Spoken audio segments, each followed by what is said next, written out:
शुरू करने वाले हैं रिवीजन सोशल जस्टिस की तीसरी यूनिट का। आगे दिव्यांगजनों के लिए राष्ट्र नीति 2006। तो दिव्यांगजनों की जो राष्ट्र नीति 2006 है वह 2006 में भारत सरकार द्वारा विकलांग व्यक्तियों के लिए राष्ट्रीय पुलिस 2006 को स्वीकार किया गया और इसमें बल दिया गया कि दिव्यांग व्यक्ति देश के लिए मूल्यवान मानव संसाधन होते हैं और ऐसे व्यक्तियों को समान अवसर, उनके अधिकारों की सुरक्षा, समाज में उनकी पूर्ण भागीदारी होनी चाहिए। तो इस प्रकार नीति में निम्न बातों पर बल दिया गया है।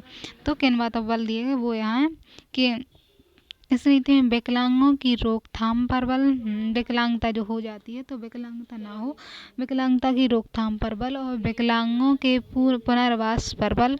इसमें विकलांगों के पुनर्वास उपायों को तीसरी श्रेणी में विभाजित किया गया है। शारीरिक पुनर्वास, शैक्षणिक पुनर्वास, फिर समाज में गरिमामय जीवन हेतु आर्थिक पुनर्वास, विकलांग महिलाओं के शोषण से रक्षा पर बल, विकलांग बच्चों की देख रेख एवं सुरक्षा पर बल।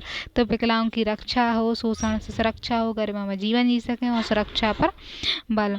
इस दिशा में गैर सरकारी संगठनों को प्रोत्साहन करना है। विकलांगता से जुड़ी जानकारियाँ एकत्रित करना, उनका विश्लेषण करना और एवं अनुसंधान करना उनका। इसके लिए खेल कूद, मनोरंजन और सांस्कृतिक जीवन को सुनिश्चित करना। विकलांगता से संबंधित वर्तमान अधिनियमों में संशोधन करना। तो विकलांगता से जुड़े अधिनियमों को संशोधित करना है। इस नीति के क्रियान्वयन एवं समन्वयन के लिए सामाजिक न्याय एवं अधिकारिता मंत्रालय के दिव्यांगजन एवं सशक्तिकरण विभाग को उत्तरदायी बनाया गया है और 2006 से वर्तमान तक इस नीति का दिव्यांगजनों की सुरक्षा और बेहतरी के लिए प्रयास किए जा रहे हैं। दिव्यांगजनों के लिए योजनागत प्रयास, दिव्यांगजन है जो तो उनकी योजना के लिए प्रयास क्या है तो सुगम भारत अभियान 2015 है। फिर दीनदयाल पुनर्वास योजना, दीनदयाल जो DDRS थी जो 3 में आई, 18 में NGO को अनुदान भी दिया गया। तो दिव्यांगजनों के लिए योजनागत प्रयास हैं इसमें। फिर दूसरा प्रयास है विकलांग व्यक्तियों के अधिकारों के क्रियान्वयन के लिए पुनर्वास योजना 2016। फिर विकलांग व्यक्तियों को सहायता उपकरण और अनुप्रयोगों की खरीद और फंडिंग के लिए सहायता। तो विकलांग व्यक्ति होते हैं जो के सहायता उपकरण दिए जाए उन्हें और उनकी खरीद अनुप्रयोग में खरीद और फंडिंग के लिए भी उन्हें सहायता दी जाए। फिर दिव्यांगों के कौशल प्रशिक्षण के लिए वित्तीय सहायता की योजना। तो दिव्यांग जो हैं तो उनके कौशल में प्रशिक्षण हो तो कौशल प्रशिक्षण के लिए वित्त की सहायता योजना दी गई है। फिर स्वावलंबन योजना 2016, स्वावलंबन योजना 2016 इसमें लक्ष्य 2022 तक 25 लाख दिव्यांगों को कौशल प्रशिक्षण प्रदान करना। तो 25 लाख जो दिव्यांग होते हैं उन दिव्यांगों को कौशल प्रदान करना यानी कौशल प्रशिक्षण प्रदान करना। दिव्यांग छात्रों के लिए प्रति मैट्रिक यानी पोस्ट मैट्रिक छात्रवृत्ति और उच्च शिक्षा छात्रवृत्ति अध्ययोतावृत्ति योजना, समुद्र पारीय छात्रवृत्ति और निःशुल्क कोचिंग आदि योजनाएं चलाई गई हैं। फिर दिव्यांगजनों को रोजगार उपलब्ध कराने हेतु निजी क्षेत्र के नियोक्ताओं को प्रोत्साहन योजना। तो दिव्यांगजन है तो दिव्यांगजनों को रोजगार उपलब्ध कराने हेतु निजी क्षेत्र के नियोक्ताओं को प्रोत्साहन योजना। 18 मार्च 2018 को निजी क्षेत्र की कंपनियों को तो दिव्यांगजनों को रोजगार उपलब्ध कराने के लिए निजी क्षेत्र है तो इसमें दिव्यांगजनों के P तथा SERC में 10 साल तक कोई अंशदान नहीं देना होगा क्योंकि इसका भुगतान सरकार करेगी। दिव्यांगजन को रोजगार जो भी है ये इनका जो फंड बनेगा PF FD टाइप जो भी, तो 10 साल तक कोई अनुदान नहीं दे होना होगा। फिर दिव्यांग जनों में कौशल प्रतिस्पर्धा और राष्ट्रीय कार्य योजना NAP यानी जागरूकता संरक्षण तथा प्रचार योजना 2014 में आई। फिर योजना जागरूकता संरक्षण करने के लिए, प्रचार करने के लिए योजना आएगी। फिर जिला विकलांगता कानून, जिला विकलांगता पुनर्वास केंद्र यानी दीनदयाल जो योजना थी पुनर्वास वाली, तथा 2017 में सुगम पुस्तकालय योजना आई। फिर दीनदयाल दिव्यांग पुनर्वास योजना 2018 ये पढ़ चुके हैं। फिर सुगम भारत अभियान 2000 अधिनियम 3 दिसंबर 2015 में आया। तो इस संबंध में है कि विकलांगजन सशक्तिकरण विभाग द्वारा विकलांगजन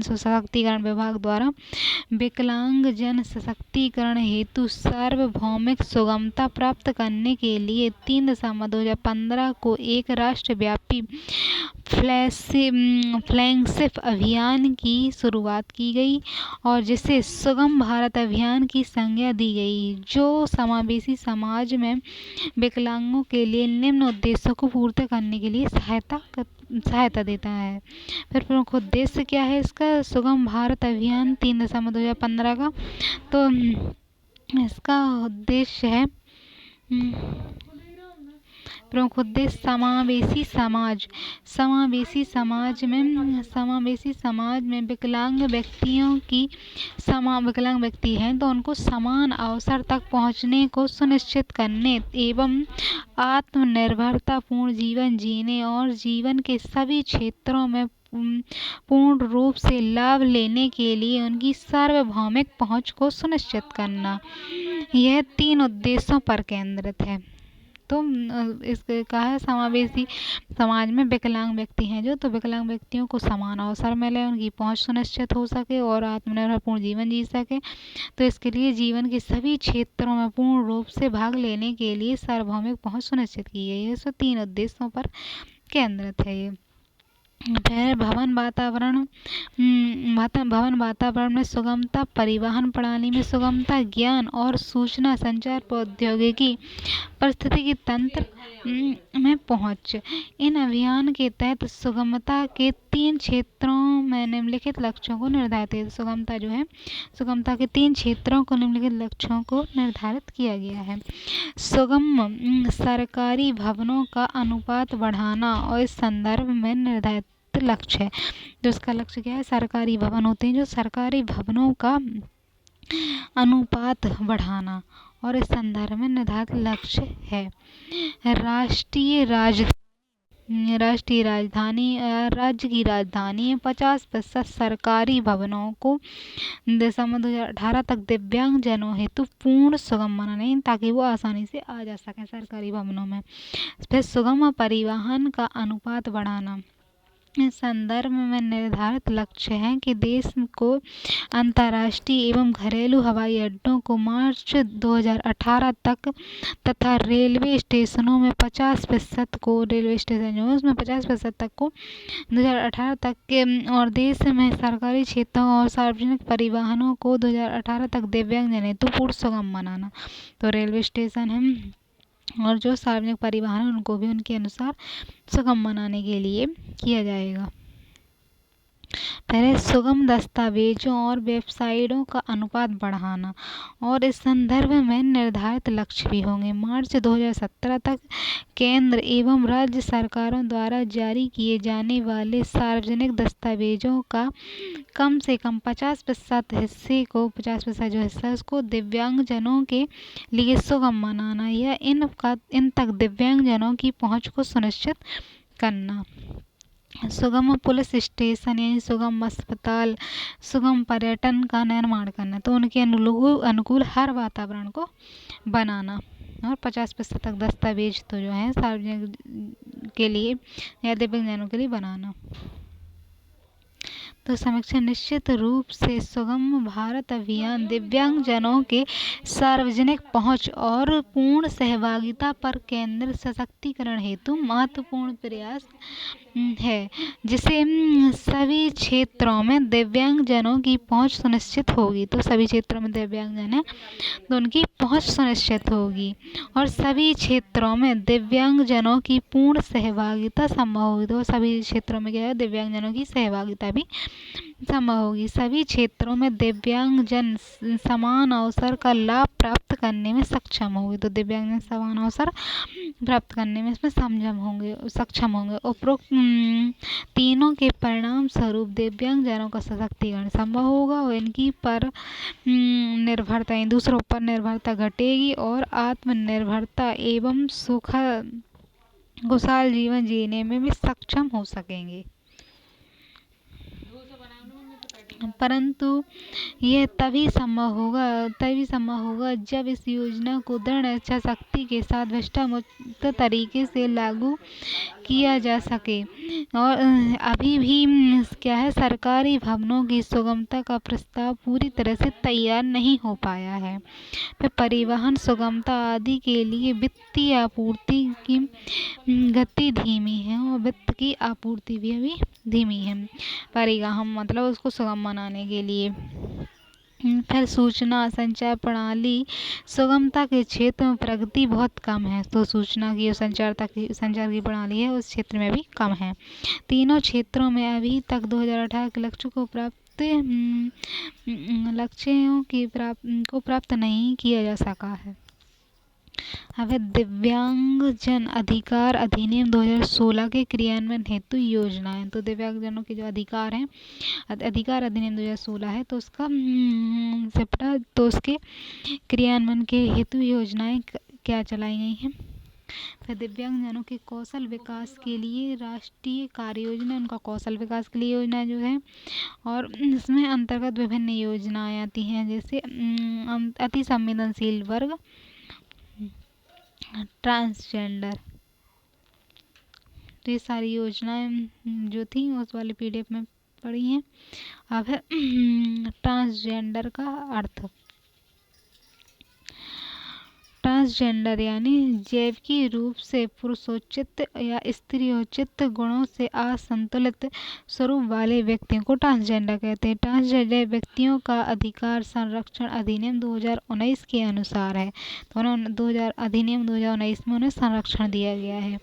यह व्यक्ति ट्रांसजेंडर कहलाएंगे जिनका लिंग जन्म के समय नियत लिंग से मेल नहीं खाता है और इसके अंतर्गत उभय पुरुष या उभय स्त्री, इसके परिवर्तित लिंग वाले व्यक्ति भी इसमें शामिल हो जाएंगे। फिर अंतरलिंग यानी भिन्नताओं वाले व्यक्ति, जेंडर्स और किन्नर, हिजड़ा, आरावाड़ी और जोगता जैसी सामाजिक सांस्कृतिक पहचान रखने वाले व्यक्ति इसमें शामिल होते हैं। वैसे ट्रांसजेंडर का स्वरूप तो जनगणना 2011 के अनुसार भारत में 4.9 लाख ट्रांसजेंडर, 4.9 लाख जो ट्रांसजेंडर हैं ये संख्या दर्ज की गई थी 2011 की जनगणना से, परंतु इसकी अनुमानित संख्या 15 लाख मानी गई है। भारत के कुल ट्रांसजेंडर में 28% यूपी में निवास करते हैं। तो कुल ट्रांसजेंडर हैं जो उसमें से 28% यूपी में निवास करते हैं। इसकी कुल आबादी 61% गाँव में रही है और इसकी साक्षरता दर 46% है। जो साक्षर यानी पढ़े लिखे हैं थोड़ी, वो 46% हैं और इनकी जो यूपी में निवास करने वाले की आबादी 66% है। और भारत में कुल ट्रांसजेंडर की संख्या 28% यूपी में निवास करते हैं। 2011 की जनगणना के अनुसार भारत में ट्रांसजेंडर से जुड़ी समस्याएं। तो भारत में ट्रांसजेंडर से जुड़ी समस्याएं क्या हैं? तो पहचान का संकट है। निम्न अवस्थिति यानी सामाजिक बहिष्कार की समस्या है। तो इनका पहचान का संकट है और सामाजिक बहिष्कार की समस्या है।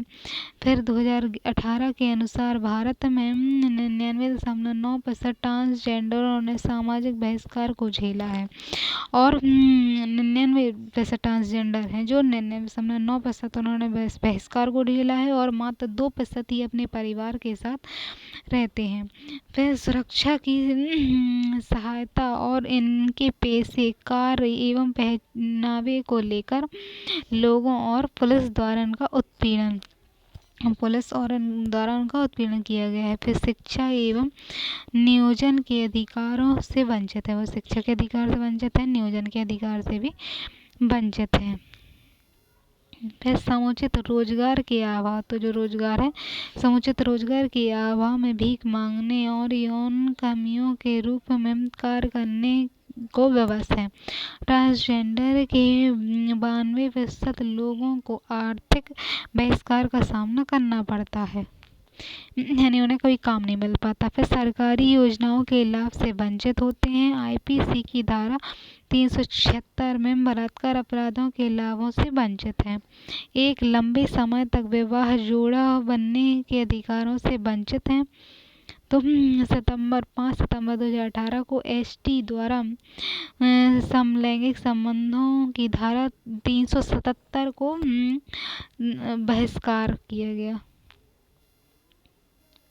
बहिष्कार कर देने तथा सुप्रीम कोर्ट में 17 अक्टूबर 2023 का निर्णय के लिए बाद नहीं है वो। फिर स्वास्थ्य से जुड़ी समस्याएं हैं इनके साथ। भारत में ट्रांसजेंडर के रक्षोपाय हेतु किए गए प्रयास, तो इनके लिए क्या प्रयास किए गए हैं। सर्वप्रथम 1948 में मानव अधिकार घोषणा पत्र के द्वारा इनके अधिकारों के संदर्भ में दुनिया को सोचने की एक दिशा मिली और समलैंगिक अधिकार अधिनियम में इन्हें भी अपने अधिकारों को लेकर लड़ने की प्रेरणा प्रदान की, यानी वो अपने अधिकार के लिए लड़ सकते हैं, मानव अधिकार उन्हें दिए गए हैं।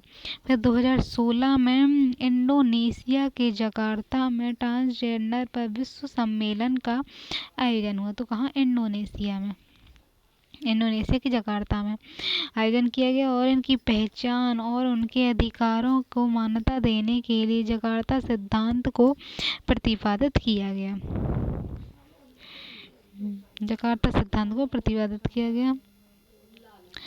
भारत में पहली बार दिल्ली गैंगरेप के बाद गठित जस्टिस वर्मा कमेटी ने, जस्टिस वर्मा की जो कमेटी है, समिति थी, उसने रेप को जनरल न्यूट्रलाइज बनाने की सिफारिश की। साथ ही स्त्री पुरुष और ट्रांसजेंडर तीनों रेप की शिकायत कर सकते हैं।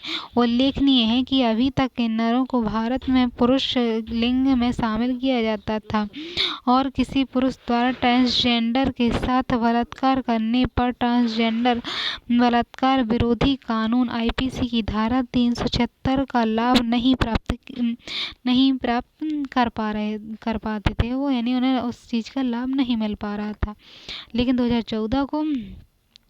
15 अप्रैल 2014 को राष्ट्रीय विधिक सेवा प्राधिकरण यानी नालसा बनाम भारत संघवाद मामले में सुप्रीम कोर्ट ने ट्रांसजेंडर को तीसरे लिंग के रूप में मान्यता प्रदान की और उन्हें ओबीसी में आरक्षण देने का निर्णय लिया। इस संदर्भ में सुप्रीम कोर्ट ने निम्नलिखित आदेश जारी किए। तो उन्होंने सुप्रीम कोर्ट ने आदेश भी जारी किए कि ट्रांसजेंडर को उनके युगल लिंगी होने के बावजूद संविधान के भाग 3 के तहत उनके मूल अधिकारों को प्रदान करने के लिए तृतीय लिंग माना जाएगा, यानी मूल अधिकार जो भाग 3 में हैं उनके लिए संरक्षित होंगे और ट्रांसजेंडर समुदाय के सदस्यों के उनके आत्म पहचानीकरण कृत लिंग का निर्धारण करने के अधिकार को कायम करते हुए केंद्र और राज्य सरकार ने उनकी लिंग पहचान को सुनिश्चित करें और उन्हें तृतीय लिंग के रूप में कानूनी मान्यता प्रदान की गई है। तो उन्हें के लिंग को पहचाने और उन्हें फिर कानूनी मान्यता प्रदान की जाए।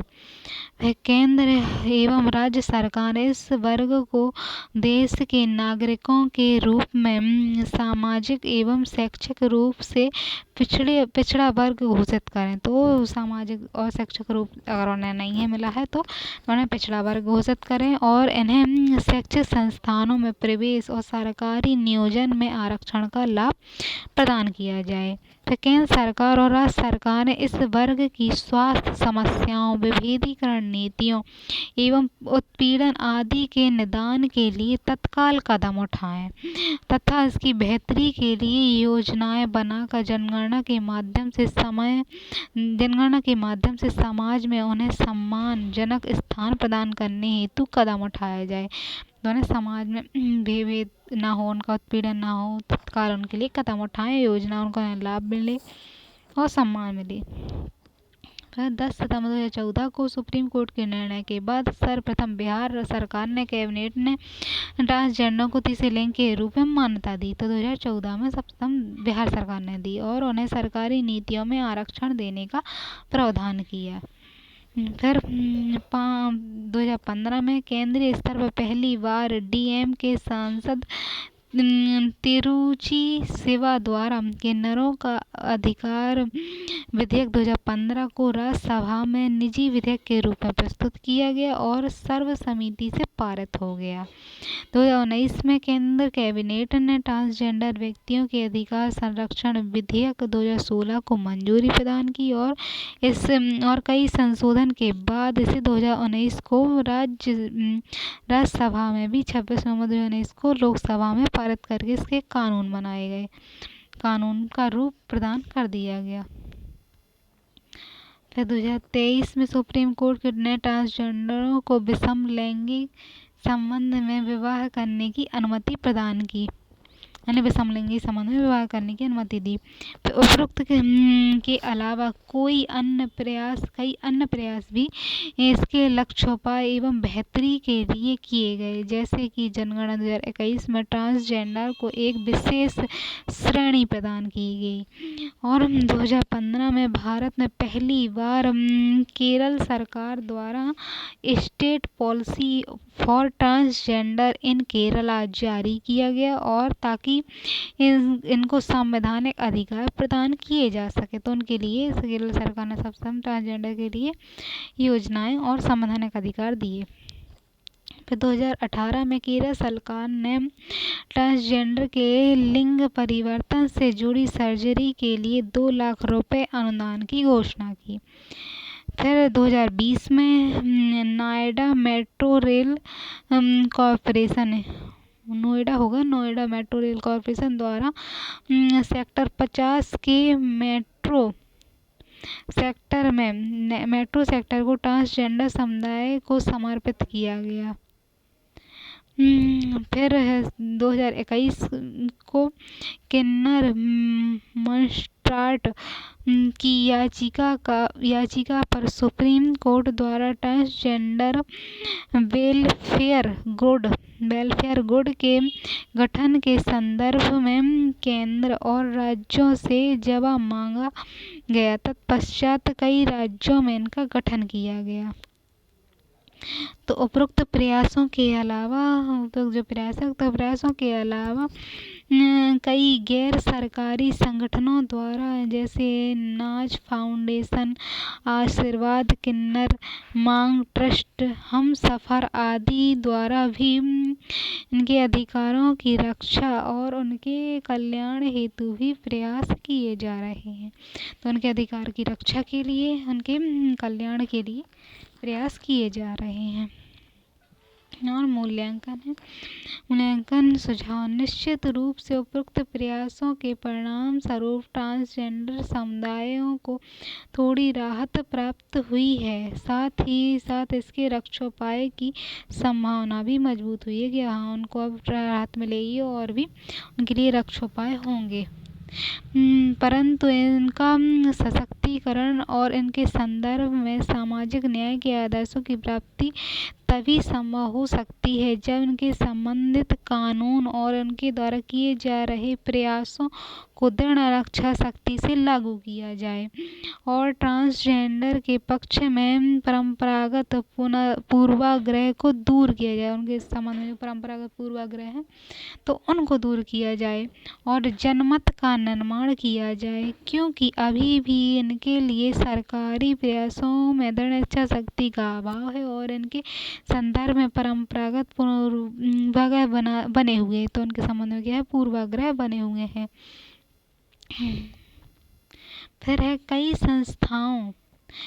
संस्थाओं एवं संगठनों ने कई थर्ड जेंडर के रूप में स्थान नहीं मिला है। तो कई संस्थाओं ने थर्ड जेंडर के रूप में मतलब स्थान नहीं दिया जा रहा है। 4 वर्ष व्यतीत हो जाने के बाद भी, तब इस नियम जो आए हैं उनके होने के बाद भी हाल ही में फिर सुप्रीम कोर्ट ने यूपीएससी में पूछा है कि उनके फॉर्म में थर्ड जेंडर का कॉलम क्यों शामिल नहीं है। तो सुप्रीम कोर्ट ने यूपीएससी से ही पूछा कि उनका कॉलम थर्ड जेंडर वाला क्यों शामिल नहीं किया है आपने। तो अभी तक इसको ओबीसी के तहत आरक्षण की सुविधा और अन्य लाभों को सरकार नहीं दे पा रही है।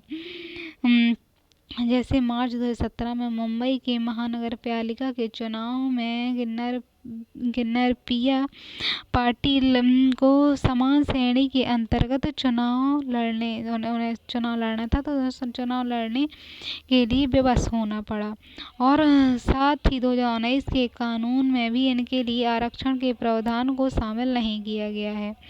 अभी भी वे सामाजिक बहिष्कार की पीड़ा से पीड़ित हैं, समाज का बहिष्कार कर रहे हैं, समाज के बहिष्कार की पीड़ा से पीड़ित हैं और उनके प्रति सामाजिक दृष्टिकोण में कोई परिवर्तन नहीं आया है। अतः इस दिशा में जरूरी है कि कुछ सुझावों पर अमल किया जाए। तो इस दिशा में क्या है कि कुछ सुझावों पर अमल करने की जरूरत है। सुप्रीम कोर्ट द्वारा प्रदत्त अधिकार को और उनके द्वारा निर्मित कानूनी प्रावधानों को दृढ़ इच्छा शक्ति के साथ लागू किया जाए। तो जो सुप्रीम कोर्ट द्वारा जो अधिकार दिए गए हैं तो उन अधिकारों को कानूनी प्रावधान के तहत दृढ़ इच्छा शक्ति के साथ लागू किया जाए। विकास योजना के स्तर पर तृतीय लिंग की बेहतरी, जो तीसरा लिंग है उसकी बेहतरी हेतु national policy for third gender का निर्माण और इसके लिए विशेष योजनाओं का निर्माण, उनका समुचित क्रियान्वयन भी किया जाए।